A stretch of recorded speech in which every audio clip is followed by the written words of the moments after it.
This is the Music Halls of Fame podcast. This week we honor the year in music for 1999 along with a member of the Rock and Roll Hall of Fame class of 1999.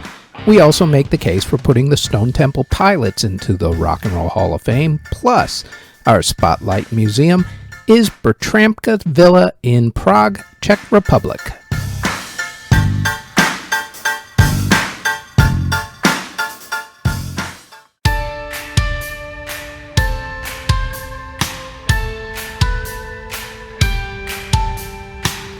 Before we get going with the podcast, like everyone tells you, please like, subscribe, and hit the notification bell so you'll know when these podcast episodes drop, which is usually every Thursday.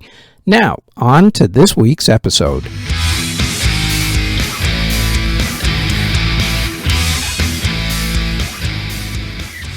The year was 1999. In music, the Recording Industry Association of America went to court against Napster, which was officially founded in 1999. The RIAA also went to court against consumers who illegally downloaded music. The first person convicted was a student at the University of Oregon who received 2 years of probation along with only being allowed limited internet time, which, when you consider that it was 1999's version of the internet, really meant that he didn't really miss all that much. I mean, it's not like you could play video games with your friends or stream anything at that point. It was 1999, people. Speaking of downloading, David Bowie's Hours became the first full album to be legally available for download. He released it digitally 2 weeks before he released it on vinyl or CD. A&M Records merged with Universal Music Group, becoming yet another historic record label to be completely taken over by one of the big three record label conglomerates. The Columbine High School shooting happened in 1999, and as is the case anytime something like that happened, music and video games were blamed. Specifically, the bands Marilyn Manson, Rammstein, and KMFDM. 1999 was also the year of the boy bands with NSYNC, the Backstreet Boys, also the Disney Channel sound with Britney Spears et al., and rap metal with Limp Bizkit and Korn, etc., etc. At the age of 52, Cher became the oldest female artist to hit number one on the Billboard's Hot 100 Singles chart when her song Believe hit the top spot. The Woodstock 99 festival took place, which was marred by alleged sexual assaults and riots. Also in festival news, it was the first year of Instagram in the desert, better known to everybody nowadays as Coachella. Korn became the first rock group to perform a concert at the famed Apollo Theater in Harlem, New York. A man attacked George Harrison in his home with a knife. Puff Daddy, as he was known at that point, and rapper Shine were both arrested on weapons charges in connection with a shooting at a New York City nightclub. As the year wound down, artists got ready for the New Year Millennium celebrations as everyone's favorite Millennium conspiracy theory called Y2K haunted the events of New Year's Eve. For those of you who forgot that year's version of QAnon, the Y2K bug was going to make everyone's electrical devices shut off at midnight as computers and such couldn't read the number 2000 in their systems. The electric grid was supposed to shut down, mass hysteria, and of course eventually zombies and The Walking Dead. Of course, none of that actually happened, except for the zombies and The Walking Dead part. Those were mainly the people coming back from partying that night and doing the walk of shame. The biggest albums of 1999 were by the Backstreet Boys, Britney Spears, Creed, Dido, the Dixie Chicks, now known as the Chicks, Destiny's Child, Celine Dion, Blink-182, Red Hot Chili Peppers, Shania Twain, NSYNC, Ricky Martin, Christina Aguilera, Santana, TLC, Kid Rock, and Eminem. Singles-wise, Hit Me Baby One More Time, the debut single from Britney Spears, was one of the biggest singles of the year. Other big hits were Lou Bega's Mambo No. 5, Eiffel 65's Blue, TLC's No Scrubs, the Backstreet Boys with I Want It That Way, Cher's Believe, Monica's Angel of Mine, Whitney Houston's Heartbreak Hotel, Sixpence None the Richer's Kiss Me, Sugar Ray's Every Morning, Deborah Cox's Nobody's Supposed to Be Here, and Ricky Martin's Livin' La Vida Loca. The most overplayed song that year by far was a song that came out in the early 1980s, actually. Prince's iconic 1999, for obvious reasons. Faith Hill had one of the biggest selling country albums, along with the Dixie Chicks, Shania Twain, Tim McGraw, Garth Brooks, and LeAnn Rimes. Those 6 artists were the only ones, in fact, to hit number 1 on the Billboard Country's album charts during that year, with most of those artists holding down the number 1 slot for more than 4 weeks at a time. In fact, Shania Twain's album, Come On Over, spent 26 of those weeks at number 1. Faith Hill had the biggest country single of the year with Breathe. Other country hits were Lone Star's Amazed, Kenny G's Auld Lang Syne, Kenny Chesney's How Forever Feels, Martina McBride's I Love You, Tim McGraw's Please Remember Me, and also his song Something Like That, Joe DiMessina's Stand By Me, George Strait's Write This Down, and Mark Chestnut's I Don't Want to Miss a Thing. In hip-hop, there were transcending albums like Mos Def's Black on Both Sides, The Roots' Things Fall Apart, that's a classic album, MF Doom's Operation Doomsday, Eminem's The Slim Shady LP, DMX's And Then There Was X, Jay-Z's Volume 3, Life and Times of Sean Carter, Silk the Shocker's Made Man, Method Man and Redman's Blackout, Nas's I Am, and Juvenile's The G Code. As far as singles went, Busta Rhymes and Janet Jackson had What's It Gonna Be, Naughty by Nature had Jamboree, Mo Thug's Family had Ghetto Cowboy, Jay-Z did A Hard Knock Life, and also Can I Get a What from the Rush Hour soundtrack. Juvenile had Back That Thang Up, not its original name, it's called something else, but I'm not going to say it on this broadcast.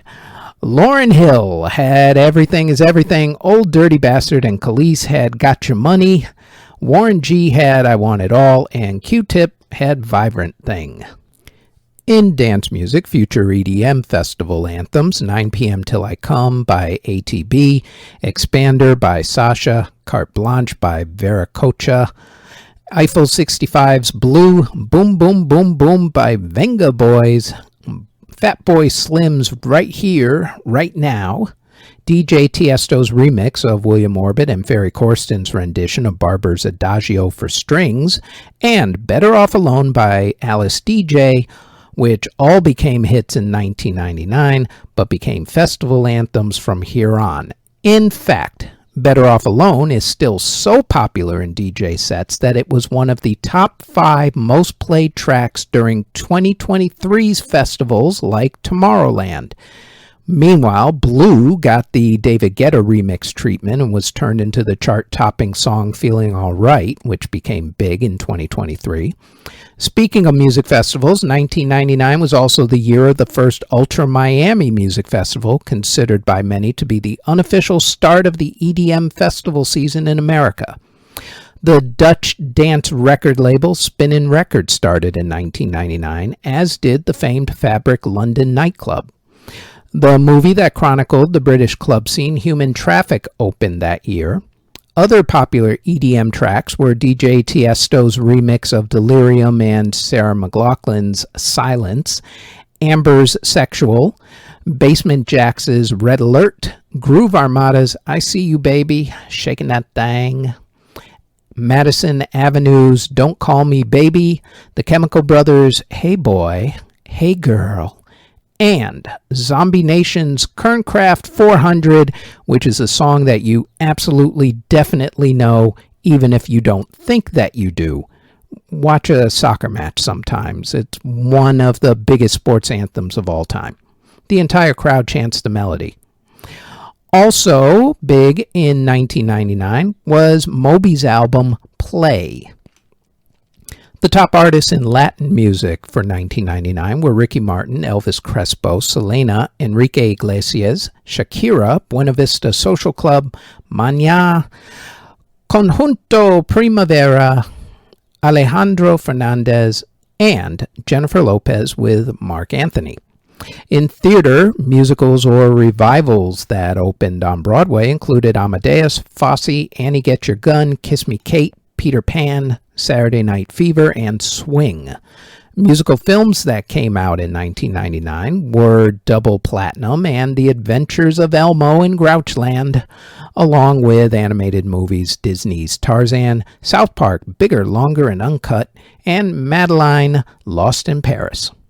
Groups that formed in 1999 included 3LW, The All-American Rejects, Breaking Benjamin, Avenged Sevenfold, Cosmic Gate, Dashboard Confessional, Alice DJ, Discord, G-Unit, Goldfrapp, Fiction Plane, Junior Boys, Montgomery Gentry, NERD, The National, Ozone, Madison Avenue, A Perfect Circle, Rascal Flatts, Taking Back Sunday, Tattoo, Simple Plan, and Zombie Nation.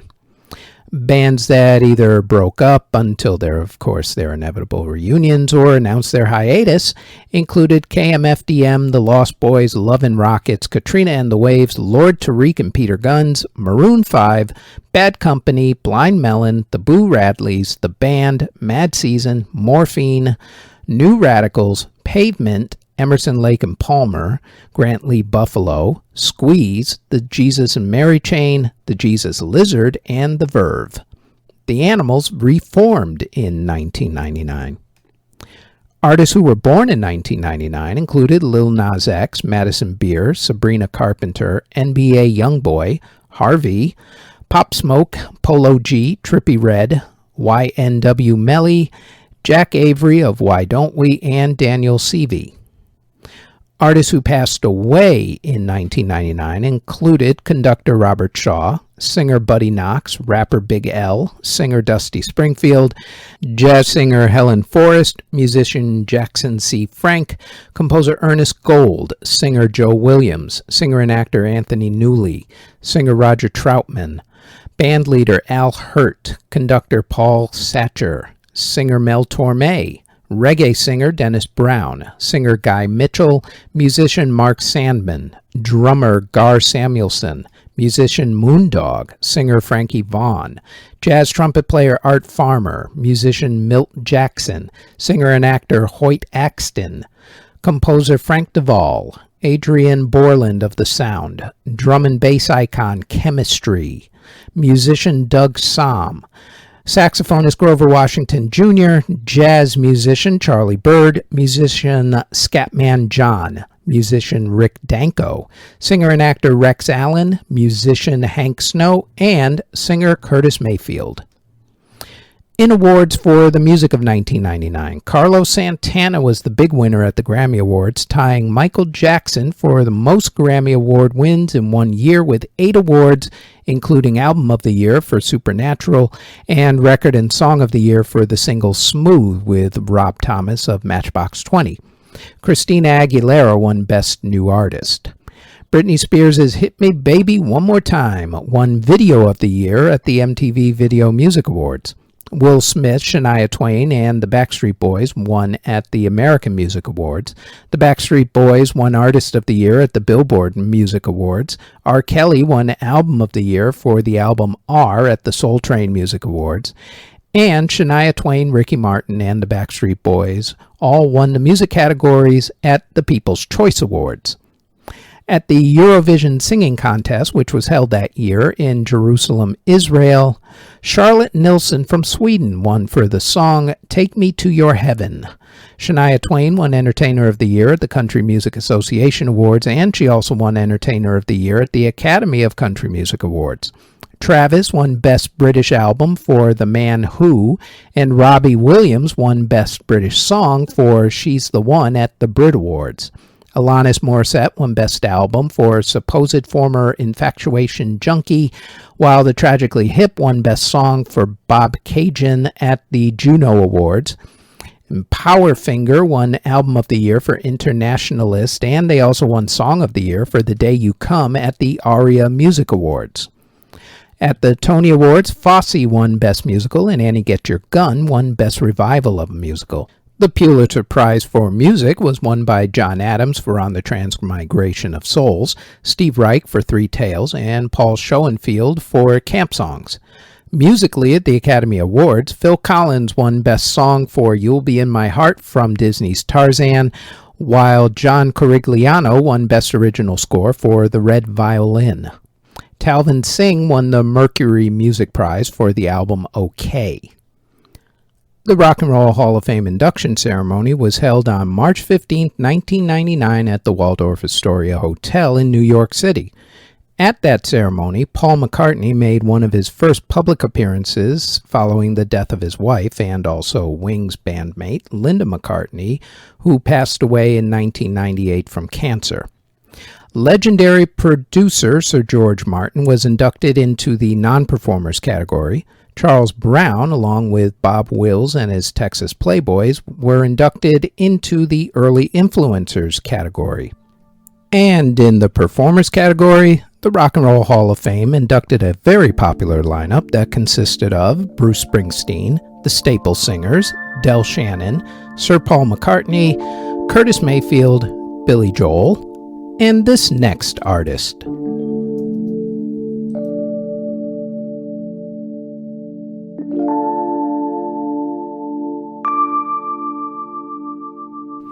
Mary Elizabeth Catherine Bernadette O'Brien was born on April 16, 1939 in Essex, Middlesex, England.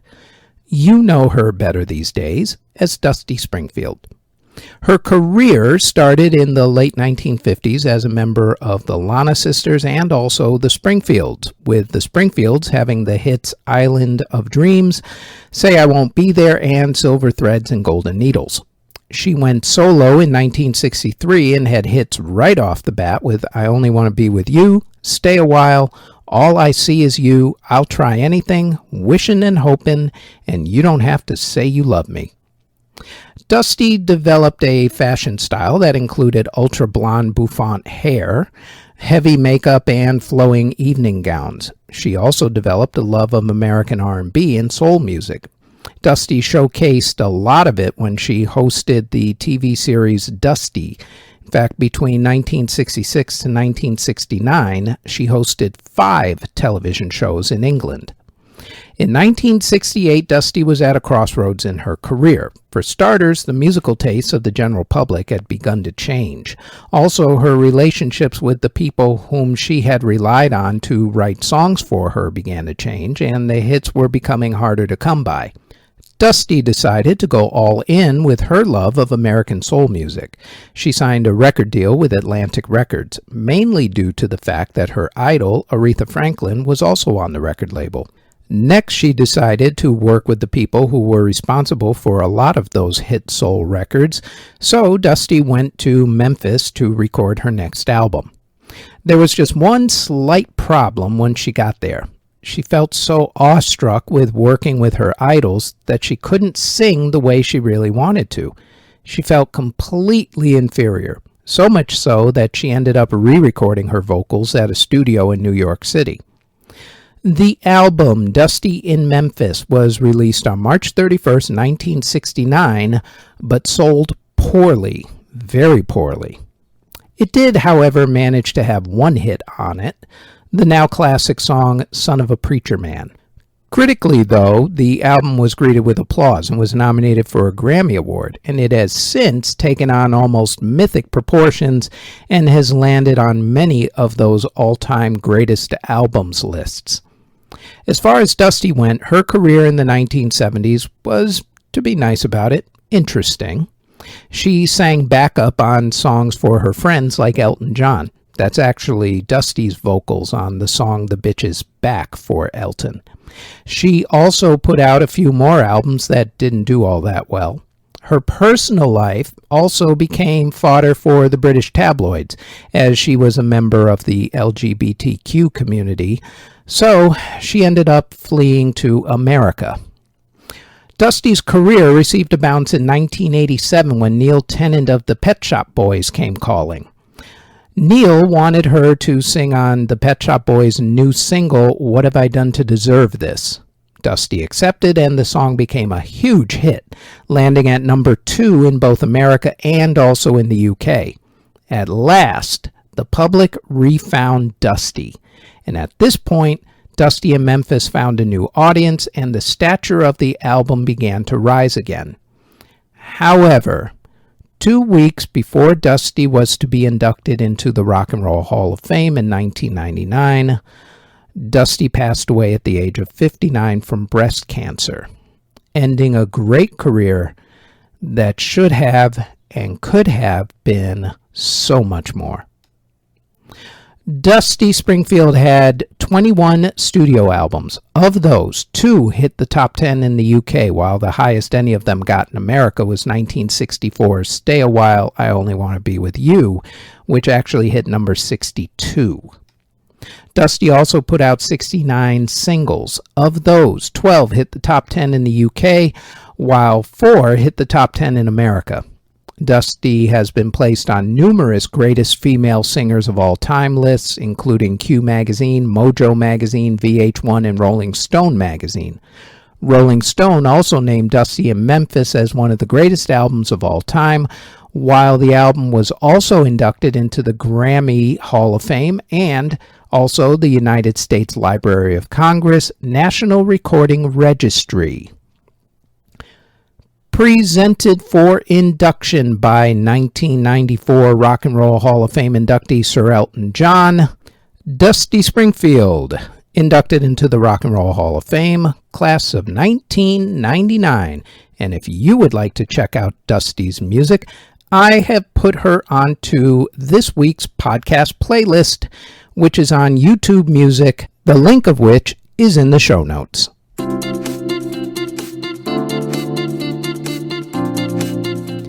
Before we go any further, we'd like to tell you about our other podcast, the Music History Today podcast, where we go over the events, music releases, births, and passings for that day in music history.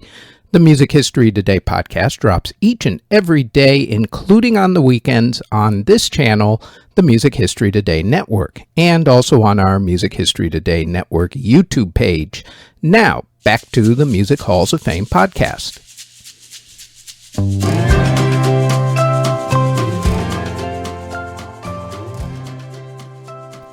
This week, we're going to discuss the chances of the Stone Temple Pilots ever getting into the Rock and Roll Hall of Fame. Not to make you feel old or anything, but they were actually eligible for the first time in 2017. That's right, kids. Their first album was over 30 years old. So, with all that said, to the tail of the tape we go. The Stone Temple Pilots have had 7 studio albums. Out of those, 6 of them went top 10, with their 1994 album Purple hitting number 1. The only album to not hit the top 10 was 2018's album Stone Temple Pilots. That one hit number 24. As far as singles went, the group was a monster on the rock alternative and mainstream rock charts with 29 top 40 singles. Out of those, 18 hit the top 10, with 8 of them hitting number 1. To date, they've sold at least 40 million albums worldwide. The group was nominated for 4 Grammy Awards, winning 1 in 1994 for Best Hard Rock Performance for Plush, and was nominated for 7 MTV Video Music Awards, winning 1. Of course, their heyday was during the era when the late great Scott Weiland was the frontman, that era being from 1992 to 2013, with the band breaking up for a time between 2002 and 2008. By the way, here's a fun fact that you may have actually forgotten. Between 2013 to 2015, the late great Chester Bennington was the lead singer of both Linkin Park and Stone Temple Pilots, but left to concentrate on Linkin Park full-time. With all this success, and with the California band being lumped in with the Seattle sound, i.e. grunge, you would think that the band would eventually get into the Hall. Well, it's not quite that easy. For starters, rightly or wrongly, they are lumped in with the grunge movement because that's the era whose coattails they rode in on, even though they weren't actually from Washington State at all. As such, before they get in, there's still two major grunge groups who should be in before them who aren't as of yet. Those two, of course, being Soundgarden and Alice in Chains. Second, there are other 90s bands who should probably get in as well, and unless those bands get in, Stone Temple Pilots are probably going to have to bide their time, I'm afraid. Do they deserve to be inducted into the Rock and Roll Hall of Fame eventually, though? Yes, they do. Will they? Not quite sure yet. To be decided eventually, I'm sure. If you would like to listen to the Stone Temple Pilots, I have put their music, at least their biggest music, also on my playlist, which is on YouTube Music. I have thrown the link to that in the show notes.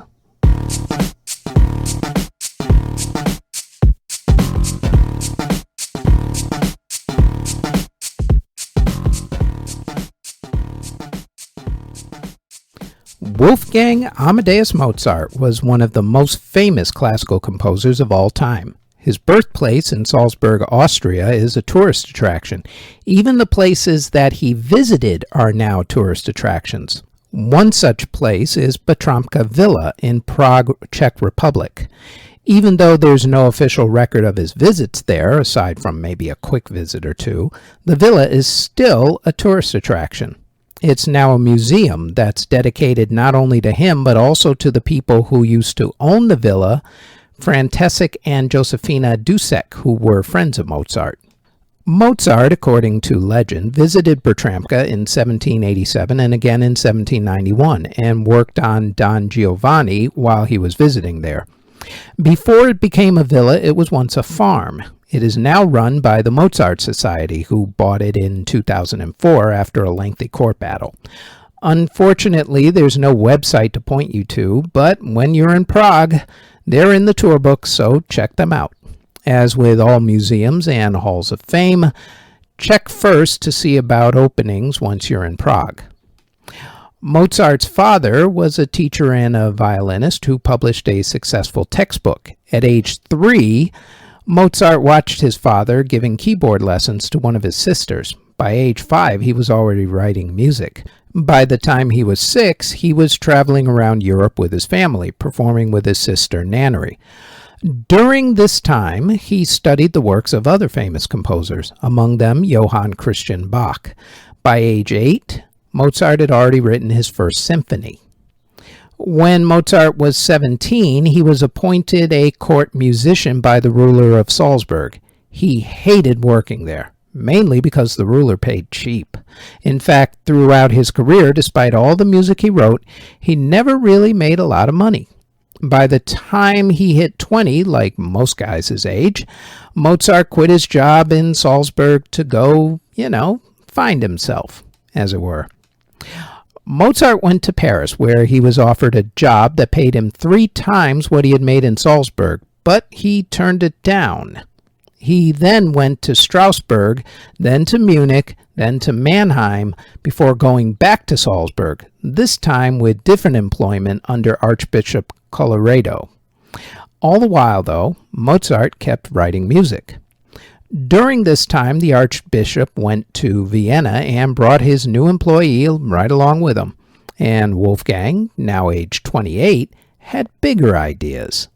He fell in love with the city and wanted to instead be employed by the emperor at the time.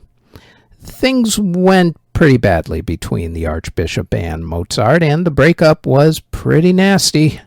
In fact, our hero literally got his ass kicked out the door of the Archbishop's palace. No, seriously, literally had his ass kicked by the Archbishop's steward. What made that actually even worse than it sounded was that even Mozart's father sided with the Archbishop. Family love and support. Gotta love it sometimes. Didn't matter, though, because Mozart got what he wanted. He got to stay in Vienna, where he had fallen in love and gotten married, and he found employment with the emperor. Mozart met and became friends with famous people, including classical composer Joseph Haydn. He also finally started making some serious cash. He wrote a lot of his most famous works during this time. Also, he started teaching students of his own, including a guy who would turn out to be no slouch in his own right, Ludwig van Beethoven. On December 5th, 1791, Wolfgang Amadeus Mozart passed away at the age of 35 from something along the lines of a fever or infection of some sort. People like to claim that he died under mysterious circumstances. In fact, that was actually the premise of that movie about his life, Amadeus, where the producers and writer of the movie also portrayed Mozart as a spoiled, annoying brat. What has to be remembered is that because of the medicine and diseases of the time, dying at 35 was pretty much an average life. The common cold killed many people around that time, so if you lived into your 80s like a lot of people do these days, then you were really considered doing something right, or just really being lucky. As it is, like a lot of people, Mozart's reputation and legend became much bigger in death than in life. These days, he's considered a musical genius. His pieces, including the Magic Flute and Don Giovanni, are considered some of the greatest pieces ever written in the history of Western music. Eddie Van Halen named his kid Wolfgang after him. In the 1980s, Falco's song Rock Me Amadeus became a worldwide smash, and even the places where he visited are tourist attractions, like the Bertramka Villa, which is in Prague, Czech Republic. And I have also thrown a few selections from Mozart's music on this week's podcast playlist, which you can find in the show notes. It's on YouTube Music. The Music Halls of Fame podcast is part of the Music History Today network, which can be found under Music History Today on Spotify, Apple Music, Amazon Music, iHeartRadio, or wherever you get your podcasts from, and also on our YouTube page under Music History Today. Thank you very much for listening.